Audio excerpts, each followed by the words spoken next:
Hello, നമ്മൾ ഇന്നൊരു സ്ഥലം വരെ പോവാട്ടോ. നമ്മൾ വീടിന്റെ താഴോട്ട് ഇറങ്ങിയപ്പം വിഷ്ണു ഇവിടെ ഓൾറെഡി എത്തിയിട്ടുണ്ടായിരുന്നു. നമ്മൾ വിഷ്ണുവിനെയും കൂട്ടി നേരെ നോർത്ത് വാൻകൂർ പോവാണ്.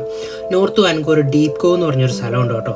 അടിപൊളി രസമാട്ടോ. ഒരു ലേക്കൊക്കെ ഉണ്ട്. ഈവനിങ് ഒക്കെ സ്പെൻഡ് ചെയ്യാൻ അടിപൊളി രസമാട്ടോ. നല്ല വ്യൂവും അതുപോലെ തന്നെ അവിടുത്തെ ഒരു വ്യൂ പോയിന്റ് ഉണ്ട്. നമ്മൾ ഇന്ന് ആ വ്യൂ പോയിന്റ് കയറാൻ പോവാണ്. ജസ്റ്റ് മോഡറേറ്റ് വ്യൂ പോയിന്റ് ആണ്. ഇടയ്ക്ക് ഞങ്ങൾ പോയി കയറാറുള്ളതാണ്. അതുപോലെ ഒരു സൺഡേ ഫ്രീ ആയിട്ട് കിട്ടിയപ്പോൾ ഞങ്ങൾ നേരെ അതിന്റെ മണ്ടയിലോട്ട് കയറാൻ പോവാണ്. ഇത് ഇങ്ങോട്ട് നോക്കിയ ഒരു കുളിസീൻ.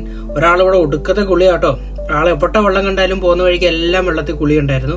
അത് കഴിഞ്ഞ് ഇതേ നമ്മൾ അതിന്റെ മണ്ടയിലോട്ട് കയറുകയാണ്. 2 വ്യൂ പോയിന്റ് ഉണ്ട്. നമ്മൾ മേളിലത്തെ വ്യൂ പോയിന്റിലോട്ടാണ് കേട്ടോ കയറുന്നത്. താഴത്തെ വ്യൂ പോയിന്റിൽ നല്ല ക്രൗഡഡ് ആണ്. അത് കാരണം നമ്മൾ മേളത്തെ വ്യൂ പോയിന്റ് കയറി. ഇതാണ് അവിടുത്തെ വ്യൂ. എങ്ങനെയുണ്ട്? അടിപൊളിയല്ലേട്ടെ. നേരിട്ട് കാണാൻ ഇതിലും ഭംഗിയാണ് കേട്ടോ. അവിടെ നമ്മൾ കുറേ നേരമൊക്കെ സ്പെൻഡ് ചെയ്തിട്ട് നമ്മൾ പയ്യെ താഴോട്ട് ഇറങ്ങി കേട്ടോ. പോകുന്ന വഴിക്ക് നല്ലൊരു അരുവി കണ്ടു. അവിടുന്ന് നമ്മൾ മുഖമൊക്കെ കഴുകി തിരിച്ചു വീട്ടിലോട്ട്